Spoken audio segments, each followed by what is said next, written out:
थोड़ी देर में प्रधानमंत्री मोदी करेंगे बड़ा ऐलान। प्रधानमंत्री मोदी देश को संबोधित करेंगे। इस वक्त की बड़ी खबर, थोड़ी देर में प्रधानमंत्री मोदी बड़ा ऐलान करने वाले हैं। मेरी सहयोगी और दिल्ली न्यूज एडिटर अदिति नागर हमारे साथ जुड़ेंगे, लेकिन क्या वाकई में ये CAA को लेकर है? क्योंकि जिस तरीके से माना जा रहा है और सोर्सेस से जानकारी लग रही है, तो संभावना इसकी है कि प्रधानमंत्री मोदी देश में CAA को लागू करने का ऐलान कर दे।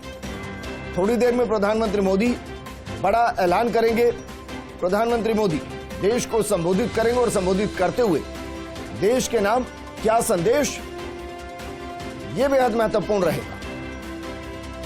क्या वाकई में CAA की दिशा में अब देश आगे बढ़ रहा है? क्योंकि दोनों सदनों से पहले ही मंजूरी, ऐसे में क्या प्रधानमंत्री मोदी CAA देश में लागू करने वाले हैं? क्योंकि याद कीजिए, गृहमंत्री अमित शाह ने कहा था कि चुनाव में जाने से पहले CAA को लागू कर देंगे और CAA के साथ अपने आप की एक अलग सियासत। क्योंकि आपको ध्यान होगा, 2 दिन पहले ममता बनर्जी खुले तौर पर कह चुकी हैं कि किसी भी सूरत में पश्चिम बंगाल में CAA को लागू नहीं होने दिया जाएगा। लेकिन कानून देश के लिए होता है, राज्य उसको स्वीकार करते हैं नहीं करते, इससे बहुत ज्यादा फर्क नहीं पड़ता है। प्रधानमंत्री मोदी थोड़ी देर में एक बड़ा ऐलान करेंगे। वो राष्ट्र को संबोधित करेंगे और राष्ट्र को संबोधित करते हुए एक बड़ी घोषणा होने की संभावना है। फिलहाल जो संभावना दिखाई दे रही है वो CAA को लेकर ही दिखाई दे रही है। संभावना है कि प्रधानमंत्री मोदी CAA को देश में लागू करे और ये बीजेपी के बाकायदा घोषणा पत्र का हिस्सा है। हमारे साथ वरिष्ठ अधिवक्ता AK जैन साहब मौजूद हैं। AK जैन साहब, क्या वाकई में आपको लगता है कि चुनाव में जाने से तुरंत पहले CAA की घोषणा हो सकती है? क्योंकि इतना वक्त बचा नहीं कि उसको एग्जीक्यूट किया जाए। देखिए, CAA का कानून दोनों सदनों से पास हो चुका है, राष्ट्रपति के हस्ताक्षर हो चुके हैं। अब मात्र इसके नियम बनाकर, जो कि नियम अंदर प्रोसेस में होते हैं, इसको अधिसूचित करना, वो तिथि बताना जिस दिन से ये प्रभाव में आएंगे, वो करना बाकी है।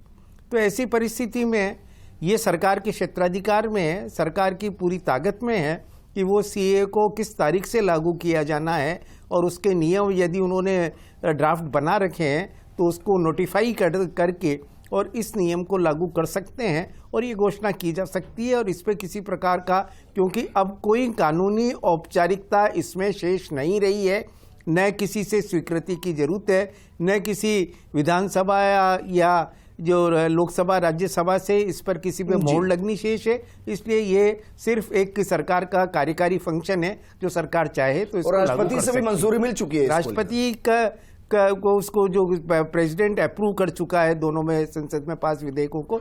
ऐसी परिस्थिति में सिर्फ एक अधिसूचना जारी करनी है जो सरकार का कार्यकारी। अच्छा, इसकी संभावना कितनी है? क्योंकि ममता बनर्जी 2 दिन पहले कह रही थी कि किसी भी सूरत में पश्चिम बंगाल में इसको लागू नहीं होने दिया जाएगा। क्या ये संभावना है कि राज्य निर्णय कर दे? ममता बनर्जी भी शायद मंत्री केंद्र में रही हैं और भारत के संविधान के बारे में तो जानती ही होंगी कि ये केंद्र का विषय है। नागरिकता सदैव से केंद्र का विषय है, राज्य का विषय नहीं है। और कोई भी राज्य चाहे, और नागरिकता से संबंधित ये कानून है, नागरिकता से संबंधित ये नियम है। और ऐसी परिस्थिति में कोई भी राज्य चाह कर भी इस कानून को रोक नहीं सकता, न अपने स्थानीय स्तर पर किसी प्रकार का संशोधन कर सकता है। और यदि वो ऐसा करता है तो फिर संवैधानिक रूप से उनकी सरकार को भंग किया जा सकता है या उन पर प्रतिबंध भी लगाया। मिथिलेश जैमिनी जी भी हमारे साथ जुड़े। मिथिलेश जैमिनी जी, क्या वाकई में आपको लगता है कि चुनाव में आने से पहले ये बीजेपी का मास्टर स्ट्रोक, जिसके जरिए वो कहे कि देखिए हमने वादा किया था, हम लागू कर रहे हैं? देखिए, निश्चित रूप से अगर CAA लागू करने की अभी घोषणा होती है आचार संहिता से पहले, ये एक बड़ा पॉलिटिकल सर्जिकल स्ट्राइक होगा, क्योंकि कहीं न कहीं वोटों को पोलराइज करने में ये एक बहुत बड़ा इशू है। राम मंदिर के बाद में ये दूसरा बड़ा इशू है जो वोटों को पोलराइज करेगा। और जिस तरीके से ममता बनर्जी ने जो विरोध जताया, उससे पूरी संभावना हो गई है कि वोट पोलराइज हों। और अगर वोट पोलराइज होते हैं तो भाजपा ने जो नारा दिया है कि अब की बार 400 पार, उसमें बड़ा गेम हो सकता है। और जो एक कांग्रेस ने सपना देखा है कि कहीं जो कास्ट बेस्ड जो जेनेटिक्स है उस पॉलिटिक्स को डेवलप किया जाए और कोई गेम कर दिया जाए, वो भी विफल होता नजर आएगा। और इस मुद्दे पर देश एक तरीके से लामबंद खड़ा नजर आएगा। पिछले चुनाव से पहले, जो लोकसभा चुनाव से पहले जैसे पुलवामा का कांड हुआ था और पूरा देश लामबंद नजर आया था, तो सीएए के बाद भी सेम कंडीशन क्रिएट होगी, पर्टिकुलर यूथ में। क्योंकि कहीं न कहीं राम मंदिर के निर्माण के बाद, धारा 370 के हटाने के बाद, मैं कहूंगा कि ये पॉलिटिकल खिचड़ी बन गई है और इसके छोंक के लिए सबसे बेस्ट हींग और घी तैयार है। अब मोदी जी को छोंक लगाना है, उसके बाद कांग्रेस और अन्य न्यूज एडिटर अदिति नागर हमारे साथ जुड़ गए हैं। अदिति, मिथिलेश जैमिनी जी को आप सुन रहे थे, वो कह रहे हैं कि सब कुछ तैयार है, बस चुनाव में जाने से पहले जो परोसा जाना है उसको गार्निश करना है और उसके लिए CAA सबसे मुफीद। अभी जिनका वक्तव्य था मैं उससे पूरा करती हूँ, क्योंकि ये लामबंद वाली राजनीति शुरू हो चुकी है। देखिए, जब प्रधानमंत्री बात करने आते हैं कि गृह मंत्रालय के सूत्रों के लिहाज से सीए का नोटिफिकेशन जारी हुआ, आप देखिए क्या क्या हुआ है। हम इसको प्रश्न करके बात करते हैं, संवाद होता है, जनता से बात करते हैं, जो भी कंफ्यूजन है उसको क्लियर करते हैं। सीए को लेकर तमाम तरह कंफ्यूजन था। लेकिन आप देश में माहौल देखिए, पहले आपको 2019 तक लेकर चलते हैं। 19 में जिस तरीके से पुलवामा स्थिति हुई, पूरा देश लामबंद एक तरह से। अब आप देखिए राम मंदिर का माहौल है, जैसा भी बात की गई, बिल्कुल एग्जैक्टली वैसा ही कि राम मंदिर के बाद सीएए एक अपने आप में ऐसी पोलराइजेशन वाली राजनीति, क्योंकि तौर पे विपक्ष जो है इसको लगातार ये बात बनाएगा कि इसमें जो देश की माइनॉरिटी यानी मुस्लिम्स है उनके ऊपर टारगेट किया जा रहा है। अब तक की पश्चिम बंगाल की यही राजनीति रही है, इसी पर सवाल उठता रहा है। क्योंकि जब राहुल गांधी और कांग्रेस को ओबीसी की राजनीति की बात की, तो कहीं ना कहीं मध्य प्रदेश, छत्तीसगढ़, राजस्थान में किए गए फैसलों से उस ओबीसी की राजनीति को धराशायी किया है। ऐसी स्थिति में जो चयन हुए हैं, जो फैसले हुए हैं, लेकिन अब आखिरकार एक बार फिर से देश की राजनीति पोलराइजेशन। तो दीदी, आप ये कह रही हैं कि जो कंफ्यूजन अभी भी CAA को लेकर बना हुआ है कि ये बाकायदा नागरिकता छीन लेगा, वो कंफ्यूजन पूरे इलेक्शन पर भारी पड़ जाएगा। क्योंकि CAA ये नागरिकता देने का कानून है, किसी की नागरिकता छीनने का कानून नहीं है। एब्सोल्युटली, आप जिस तरीके से बात करें, मैं एग्जैक्टली उसी पॉइंट पे ही बोलना चाहती हूँ, क्योंकि इसको लेकर अमित शाह भी आवाम खुश हैं। देखिए, अमित शाह जब जो लोग कहते हैं, चाहे फिर वो 370 का हो, अमित शाह ने जब उत्तर प्रदेश में संगठन करके सरकार लाने की बात कही हो, अच्छी सरकार जब भी उन्होंने जो कहा वो पूरा किया। ऐसी स्थिति में उन्होंने सीएए को लागू करने के बाद धमकी की चोट पड़ गई। लेकिन उन्होंने एक और बात कही, उन्होंने कहा कि हम इस बिल के माध्यम से किसी की नागरिकता छीन नहीं रहे हैं, हम इसे नागरिकता दे रहे हैं। और बस इतना है कि समझना जरूरी है कि बांग्लादेश, इसके अलावा पाकिस्तान, अफगानिस्तान से आए माइनॉरिटीज। अदिति, इस वक्त एक बड़ी खबर मिल रही है और बड़ी खबर दरअसल ये है कि रात 8 बजे नोटिफिकेशन जारी हो जाएगा।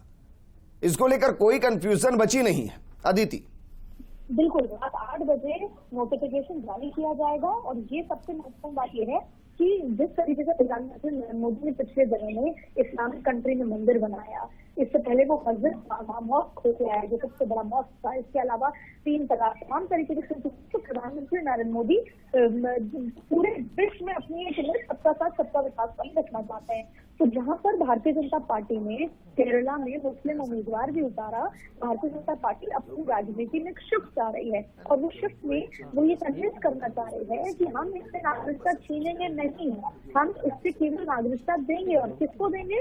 वो माइनॉरिटीज जो दूसरे देश में माइनॉरिटी है, क्योंकि उनके पास कोई और जगह नहीं है, कोई और देश नहीं है जाने के लिए। पर जब ये तर्क आता है कि मुस्लिम आ रहे हैं और उनको क्यों नहीं नागरिकता दी जाएगी, उनको नागरिकता में क्यों होल्ड किया जाएगा, तो उसका तर्क है कि बहुत बड़ी संख्या में मुस्लिम कंट्रीज हैं जहां उनको नागरिकता मिल सकती है।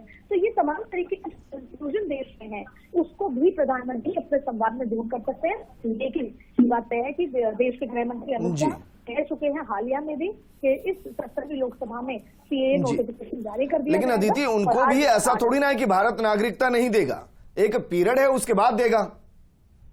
जाहिर तौर पे एक पीरियड है, एक प्रोसेस है। ऑनलाइन पोर्टल में आपको अपनी पूरी जानकारी के आप कब आए थे, आना पड़ा, मदद आपके पास क्या कागजात अभी तक है, कहाँ कहाँ आप रहे हैं, हाल क्या काम करते हैं, कितने लोग आपके साथ हैं, परिवार में कितने लोग हैं, इस तरह की जानकारी ली जाएगी और उसको फिर एक अंदर प्रोसेस देकर उसको दी जाएगी। लेकिन जाहिर तौर पे सीएए उद्देश्य यही है कि पाकिस्तान, अफगानिस्तान और बांग्लादेश से आए हुए माइनॉरिटीज, हिंदू, पारसी, बौद्ध, जैन, ये लोग हैं, उनको ही नागरिकता दी जाएगी क्योंकि वो माइनॉरिटीज हैं किसी और देश में नागरिकता मांगने बिल्कुल अदिति, इसमें दो और जोड़ लेते हैं, सिख और ईसाई, उनको भी दिया जाएगा।